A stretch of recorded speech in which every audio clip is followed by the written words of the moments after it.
Hi, and welcome back to Reflect Forward. I'm your host, Carrie Siggins, and I'm so glad you're here today. Today is an Advice from a CEO episode, and we are going to talk about what you do when you make a mistake at work and embarrass yourself. What do you do when you embarrass yourself? Ugh. If you're like me, you have definitely done this before. I have many times that I have embarrassed myself, and they always leave a lasting impression. But I've also learned a lot from them. But I know that it's hard to get over feeling embarrassed at work, especially when you screw up. Two very visceral experiences that I would like to share that I will never forget, just to be a little bit vulnerable here. So the first one is when we had an offsite executive management team building and strategic planning session. This was several years ago. We went to Telluride, Colorado, and we went out to dinner and then to the bar afterwards, and everyone got a little drunk. We had too much to drink. And our co-founders were there participating in the strategic planning session. And the next day we got up, we had a great planning session, but one person was so hungover that he could not even attend the meeting or had to leave the meeting early. So it was just not good. But we got through the planning session and I think came up with a really good plan. But the next day, when we were back in the office in Durango, one of my co-founders, John, called me in and he said, KP, I want to talk about what happened at the offsite strategic planning session this week. And I said, yeah. And I knew it was coming. And he said, I was just really upset by the behaviors of the team and the fact that everyone drank too much. There were inappropriate jokes being made, and people were hungover the next day and not really able to show up as their best selves for this expensive offsite that we just did. And I'm holding you accountable. You are a leader of this team, and it was not good. And I don't approve of the way that this happened. And I expect more from you. Oh my gosh, I was so humiliated. He was totally right.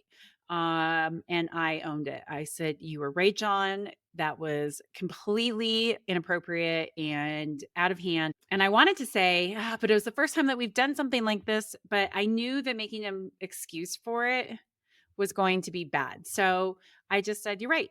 I'm so sorry. It will not happen again. I own it. I will talk to my team and we will move forward from this." And I walked out of his office feeling, really quite guilty and ashamed of myself.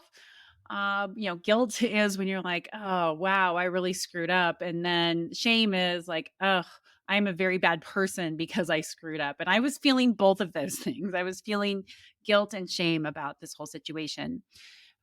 And it took a couple days to get over it, but I moved on and the team moved on. And we had a great talk about how this isn't how we wanted to show up as a team, and that we all vowed that we were not going to let something like that happen again. And this has stuck with me because it's really important to make sure that you are role modeling for your team as a leader. It's really important to make sure that you are doing the right things by your team as a leader, and that you are showing up as a professional. And I want to hold myself accountable to all of those things. So it was really a good experience in the long run because I learned so much from it. I learned how I didn't want to behave, how I didn't want to lead.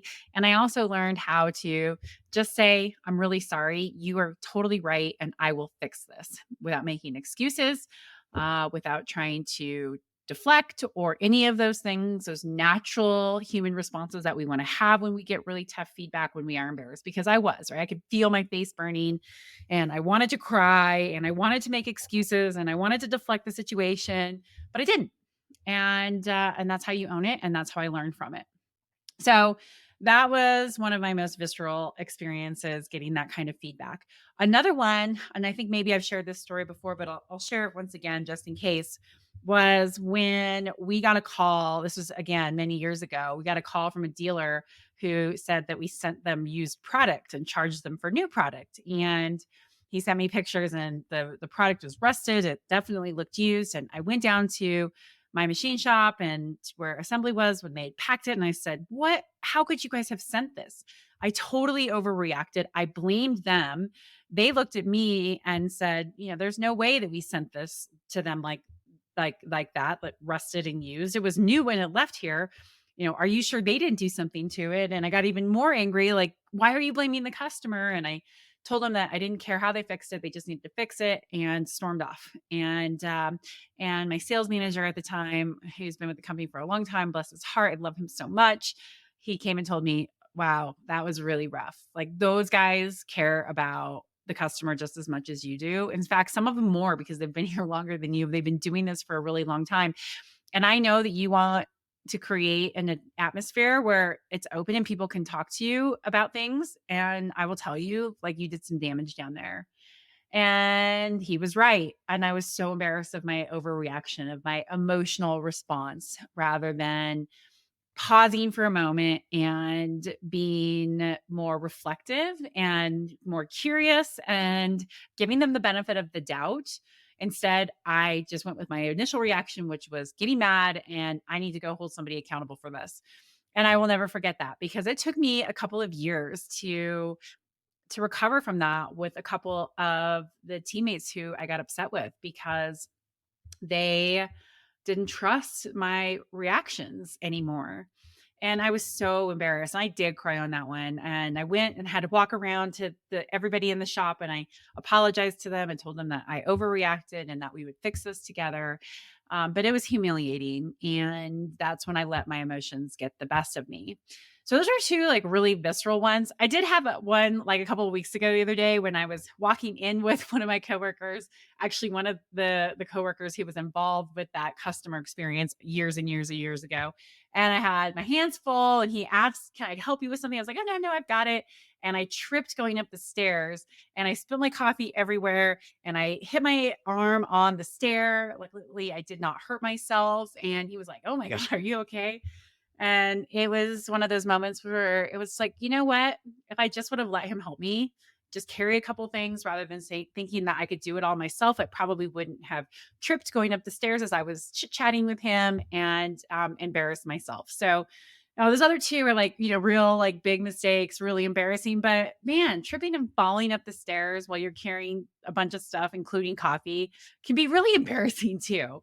So in that moment, I just laughed it off. I was like, well, at least I didn't hit my face on the stairs, and you're welcome. Like, hey, I could make you laugh this Monday morning, walking into the office. So anyway, it happens to every one of us. We all are feeling embarrassment at some point in our career, or sometimes, like, on a daily basis. And it's okay, right? It means that we're trying. It means that we are learning and growing. And sometimes we get embarrassed because we're not paying attention. And that is life's way of telling us, hey, you need to be paying attention to the words that are coming out of your mouth, your reactions, you walking up the stairs. So anyway, I wanted to share those because I definitely have felt mortified at work before. It happens to every single one of us. So, what are some other things that people get embarrassed about at work? Well, there is a plethora, but here are some of the ones that I have also done, and you may relate to these as well. Forgetting or mispronouncing someone's name. I hate it when I do that. And it's so embarrassing. And I'm terrible with names until I've met you a few times. And so I do this often. And every single time I feel bad, because I want to make people feel special. And, like, I know who they are, and I know their names, and I know how to pronounce their names. And when I screw it up, that's embarrassing. Sending an email to the wrong person. I have definitely done this before, or like reply all. That can be really embarrassing. Spilling food or drink on yourself or someone else. I've definitely done that before. God, I remember when I was waitressing and I spilled an entire tray of margaritas on my customers. Oh my gosh, it was so humiliating. I gave them the whole meal for free, and we wound up laughing about it. But oh my gosh, it was so horrible. Showing up for a meeting or presentation unprepared. I've definitely been this when someone has asked me a question and it's pretty clear that I didn't read the material ahead of time. That can be really embarrassing. Being caught sleeping or not paying attention during a meeting, that can be really embarrassing. Forgetting an important task or a deadline, especially when you let people down, that can be embarrassing when your boss has to say, hey, why didn't this happen? Making a mistake that causes a project to fail or to fall behind, right? It feels like all the pressure is on you, all eyes are on you, and you didn't hold up your end of the bargain. Making a public mistake in front of colleagues, like the one I just shared about overreacting about a customer issue, right? That was in front of dozens of people and it was very humiliating. Even worse, doing that in front of a customer. Whew. And then, like I talked about with the drinking too much at the offsite strategic planning session, being caught in the act of doing something unprofessional or inappropriate, that's pretty humiliating. So those are some of the things that I have done in my career. I think you can probably relate to one or two, if not all of those. But it just goes to show you that there's a lot of things that we can be embarrassed about, and almost everybody has experienced at least one of those things on that list, or a million more, right? So it's really important that even if you make some of these mistakes or something like this, where you get really embarrassed, it does not define who you are, but it can shape who you are if you decide to embrace the lessons that you can learn from that feeling of embarrassment when you really screw up. My biggest mistakes, my most embarrassing times have definitely made me a stronger person and a better leader because I chose to learn from them. And you can do that too. It's not easy. You have to look into the mirror and own it and say, yes, I screwed up. No excuses, no deflection, no blame. I screwed up, and here's how I can get better. And that takes being very strong and a lot of accountability and ownership. But I promise if you do that, oh, the things that you can learn, and you will be more respected and you'll be a better person and leader when you can just own it. So my advice to you is address the situation calmly, right? Figure out what you need to do. Do you need to apologize? Do you need to own it? What does it look like? Do it and then move on. And when you trip and fall, like I did, or do something silly, remind yourself that those slip ups are what make you human, and just be willing to laugh at yourself. Don't take yourself so seriously. It's okay if you make mistakes. Okay, so if you do find yourself in a place where you are really embarrassed and you need to figure out what to do, here are my tips on addressing a major screw up in the workplace. So the first thing is breathe. Right? Okay, how do I want to handle this? And then practice self compassion. Even though you might feel humiliated in this moment, it will pass. Everyone screws up. Everyone makes mistakes. Everyone falls going up the stairs from time to time. And I promise that it's a bigger deal to you than it is to anyone else, right? We turn these things into big stories in our heads and think that everybody cares deeply about our embarrassment, when the fact is 99% of people will not even remember what you did a few days later, if not just a few hours later, right? Most people are so absorbed in their own world and their own mistakes and their own screws and their own self-doubt and their own issues and their own needs and desires, that they are not really paying attention to what you're doing. And so it feels really big in your mind, but I promise you that if you do it correctly, if you own it correctly and you let it go, everyone else will too. So breathe and practice self-compassion. Then take responsibility and apologize, right? Own it. I'm so sorry. I made a mistake. I did something that was inappropriate, and I'm not going to make excuses. I'm just going to say, hey, I screwed up and I'm sorry. I'm really sorry. And here's what's going to be different about next time. That's what people want to hear. If you approach it that way, 9 times out of 10, people are going to forgive you immediately. Sometimes people have to hang on to it or process it and work through it a little bit more, but most of the time people are just going to go, hey, thanks for the apology. I appreciate it. Let's move on. The next thing, like I talked about earlier, is learn from the experience, right? These mistakes, these embarrassing moments can be the very best lessons if you choose to learn and grow from them. So reflect on what happened. Why did I make this mistake? Why did I screw up? Why did I feel embarrassed? What can I do differently in the future to prevent this situation from occurring again? How can I learn from this and be a better person, a better leader, or maybe just not be so clumsy? And then finally, let go and move on, right? I know I have sat there and spun on my mistakes and on my embarrassing moments. And that never is good, right? It's not good for your psyche and it's not easy. So once you've apologized and then taken the steps to learn from the mistake, then let it go. Move on from the situation. Holding on to embarrassment and shame is only going to make things worse for you in the long run. Everyone else is going to have forgotten about it, but you're going to sit there and be spinning on it, which diminishes the quality of your life. So you have to do what you need to do to move on, right? For me, it is I process by writing, I get some exercise. I tell myself once I sleep on this, it's going to feel better because it usually does. I talk it out with a trusted person, a trusted advisor, a friend who can listen, who can help me process it, right? Those are the different things that you need to do to be able to let it go. Practice those and then move on. There's no point in holding on to the embarrassment once you've learned that lesson. One more pro tip before I go into what you do as a leader if someone is embarrassed at work and is really upset is if you really screw up and it's severe, tell your boss. Do not allow them to be blindsided by learning it from somebody else, right? Tell your boss what happened. Tell HR what happened. If the situation requires that, always own it. Always be the person who says, hey, I need to tell you something. I want you to hear it from me before you hear it from somebody else. This is what happened. Here's how I'm going to fix it. And I apologize. Is there anything else that you need me to do in this situation?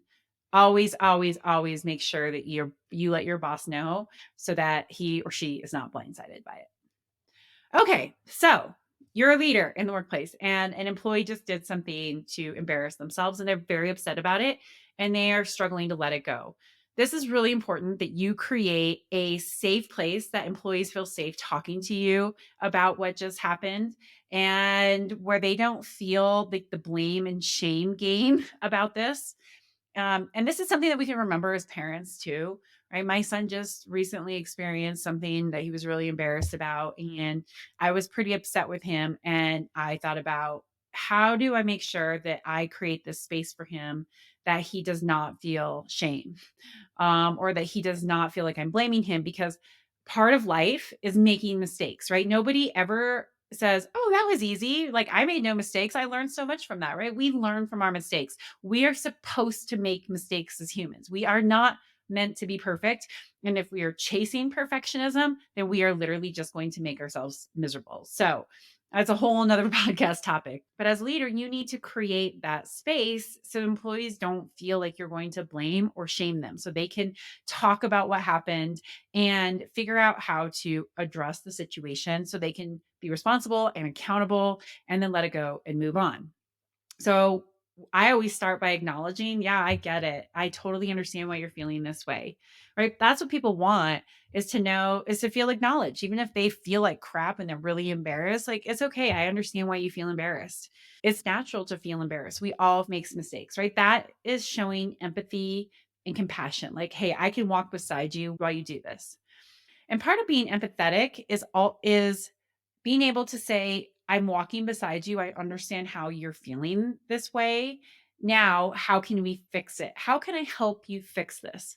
Right? That is not just being sympathetic, like, oh, yeah, that really sucks. No, yeah, that really sucks. And here's how we can work together to fix it. Here's how I can support you. And that makes a person feel like, okay, my boss believes in me and supports me and is going to help me let go of this embarrassment that I'm feeling so that I can fix it and move on. That is what empathetic leadership is. So, how can we fix this? How can I support you? What do you need to do next? Help them talk through the steps that they're going to take to address the issue. If appropriate, share a time when you did something really stupid and embarrassed yourself and how you moved through it and came out the other side stronger.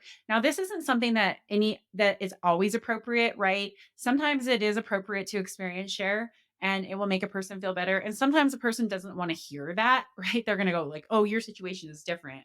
So just make sure that you use experience sharing appropriately so that it is motivating and helpful and not making somebody feel like you're trying to make the situation about them. If the employees embarrassment is around a performance issue or a big mistake at work, provide constructive feedback and coaching on how to be able to do this. This is part of the empathetic leadership. I'm going to help you fix this. Here's some coaching that I can give you with it. Sometimes a person needs that extra support in figuring out what to do.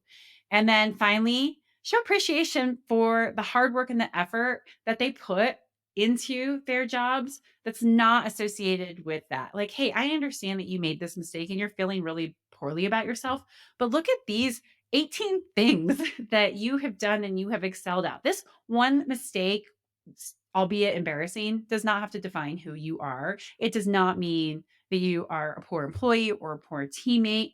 It's quite simply just a mistake and it's fixable. So that's my tips on what to do when you are embarrassed at work and what to do when you have an employee who's embarrassed at work and you need to support them. Everyone makes mistakes, and it's really important to create a culture of learning and growth rather than blame and shame so that people do feel like it's safe to take some risks. It's safe to screw up. It's safe to admit when I make a mistake, and I can get over feeling embarrassed at work. Okay, so now on to my question of the week.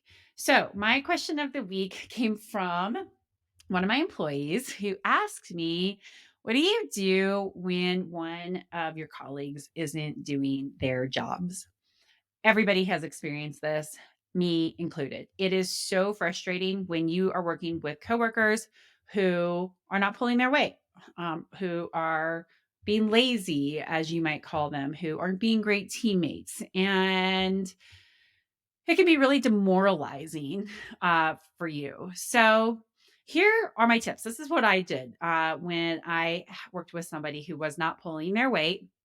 It did not end well, I will be honest. I decided to step out of the organization because I was so frustrated, and I said, "Hey, this is just not for me." But these are the steps that I took, and hopefully they're helpful for you too. So step 1, talk to them, right? You might think, "Oh, I need to go complain to my manager," but it's always best to go address it with the person first. Say, "Hey, I really would like to talk to you about how I'm feeling about what's going on here in the workplace. Do not do this when you're angry. Be straightforward, be matter of fact, be honest, but do not come into it with emotion because that can make the situation work, make it feel very accusatory, which usually isn't going to get you what you want. So you don't want to lose your temper, right? So talk about the things that you're seeing and the way that it is impacting you and the team. And then be curious, right? So tell me, how are you seeing it? Do you see it the same way? Or is there something that's going on that is making you not be able to show up fully for your teammates? And talk to that person first. It's always going to do you better if you address it with the person immediately. Even if it doesn't go well, at least you tried. So the second thing is practice empathy. Put yourselves in their shoes. Before you just make assumptions, seek to understand. Maybe there is something that is going on, like they don't understand what's expected of them, or they're having issues at home, or XYZ. And if you understand those things, it might make it easier for you to understand what to do next. So before you just jump to a conclusion that they're lazy, that they're not pulling their weight, that they're this and that, put yourselves in their shoes and assume good intentions and assume that there might be something that's going on. If you do that, it will help you approach that conversation a little bit easier. And if they do have an issue that's going on, be compassionate with that, right? We all need help from time to time. Like I had talked about in an earlier podcast, you can provide that kind of help if you understand what is going on in their lives and why they might not be able to fully show up there. You can still hold them accountable, but be empathetic. Okay, so step 3 is you're empathetic, you've put yourself in their shoes, you've tried to talk to the person, you're not seeing changes. This is the time when you should go make sure, before you go talk to your boss, make sure that others are experiencing the same thing you are. This is not meaning to gossip about the person. It's not to say, "Oh God, so and so just doesn't do this and that and that." It's to say, "Hey, look, I've really been noticing this and I'm getting frustrated. I want to know, am I the only person who's seeing this?" If you get that validation, it will help you assess the situation more accurately. You want to ascertain that these are just not your feelings alone. So seek the advice of mentors, of trusted colleagues in the workplace, but do not do it in a way that is gossipy. Do it in a way that says, I want to address this because it's important to our culture. It's important to being a good teammate. And I want to be accountable to this team. So before I go talk to our boss, I just want to make sure that my assessment is accurate. I think that's a really important thing. If it starts to go to gossip, stop. There is no good that comes out of office gossip. And you should not seek counsel from others if you haven't talked to the person first, right? That is my rule of thumb. If you are going to talk about somebody else, to seek counsel from others, never, ever, ever do it until you have talked to that person first. It is the fastest way to break down trust. It's not easy to do that, but it is the best way to just handle these situations on your own without creating a more toxic work environment, because you can contribute to that when you gossip. It's not easy. Use the radical candor model. If you don't know the radical candor model, when you are talking to somebody, read Kim Scott's book, The Radical Candor. It will help you get better at having those kinds of tough conversations that you normally want to avoid. Okay, so the next step is to talk to your supervisor. So you've talked to the person, you're practicing being empathetic, you validated your concerns with others. Now you need to address this with your boss. So you do not want to look petty in this, which you can if you approach this the wrong way. You do not want to hurt your own reputation. So be very professional. Let them know that you've attempted to handle the matter on your own by talking to this person, and and no changes have been made. And here is how it's hurting the team and how it's hurting the company. So do not make the complaint about, I am really miserable with this person. Talk about it in the sense of the company's success, right? This is how this is hurting the company. This is how it's hurting the team. And I'd like to work with you on how to fix this. So that's how I would approach it with your boss. If you go in and you say, this person's making me mad, I'm doing all the work, it's all falling on me, yada, yada, yada, that will not do you well. Make it about how it's impacting the company. So those are the steps that I would recommend that you take. My situation, I did all of those things. I probably did gossip about the person, which I don't feel great about. And now as I've matured as a leader, I've realized that that's just not a healthy thing to do. So I try really hard not to do that. But I did eventually leave because the situation was never remedied. And instead of feeling frustrated, I decided to remove myself from the organization. Now, this was not a job. This was something else. It was something outside of work, where we all had to contribute. And it was easier for me to say, you know what, instead of feeling frustrated, I'm just going to step out of the situation. And that made my life better. Obviously, you can't do that necessarily in your job. So let's say that you don't want to leave the organization, that you want to stay, you want to work through this. What do you do? So, first off, don't be lazy too. Don't be goofy enough. Don't stop working hard just because another person does, right? You are responsible for you. You are not responsible for other people. You're responsible for your success and your career. So, make sure that you do not let that person's behavior influence you.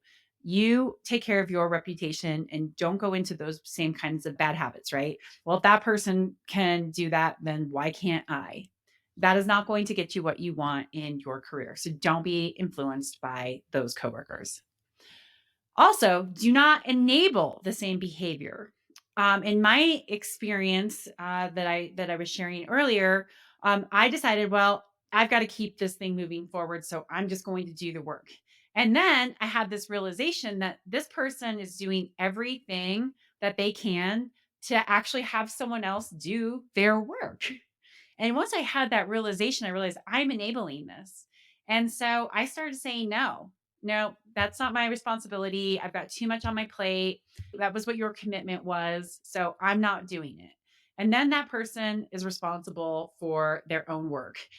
If you try to cover for them, if you take responsibility for the mistakes that they make or for the lack of work that they do, then you are just enabling it to continue. So Say, sorry, I'm slammed. I can't take that on. I don't have the bandwidth. Hey, the team is really going to be let down if this doesn't happen. Here was what your commitment was. That is how you hold the people accountable and you do not enable the situation to go on further. Try to maintain a healthy attitude. I know that this is hard because can be very frustrating when a person isn't pulling their weight, but remember you are in charge of you. You're in charge of your attitude, you're in charge of your responses. So make sure that you do not let this person impact who you are and how you want to show up. So be respectable, do a good job, try to limit your interactions with that person, and always be responsible for your own attitude. Don't go down that rabbit hole of frustration, of gossiping, of let it demoralize you. If you do, then if you can't, then that's where you need to have a different assessment of, hey, look, my boss isn't fixing this issue. This person is diminishing the quality of my life. Is this the right place for me? Do I want to consider another role within the company, another role within a different team? Right? You have to also take care of you. And if it is diminishing your attitude and you can't stay positive and find joy in your work, then that's really important. And you need to make sure that you are in a role in a company that supports what you are looking for and working with coworkers who support what you're looking for. So those are my tips on what to do if you have a coworker who isn't pulling their own weight. It's not easy. I recognize it, but hopefully that helps a little bit. Okay, so with that, we are done with this episode. I hope you got lots of tips and takeaways from this. If you like this podcast, please like it, share it, write a review. If you're on YouTube, leave a comment. I'm happy to reply. And if you have any topics that you want me to discuss on this show, whether it's in a main section or a question of the week, please reach out to me at carrie@carriesiggins.com or DM me on LinkedIn. And I am happy to discuss anything that you are struggling with or dealing with and give you my 2 cents for what it's worth. All right, thanks. We'll see you next week.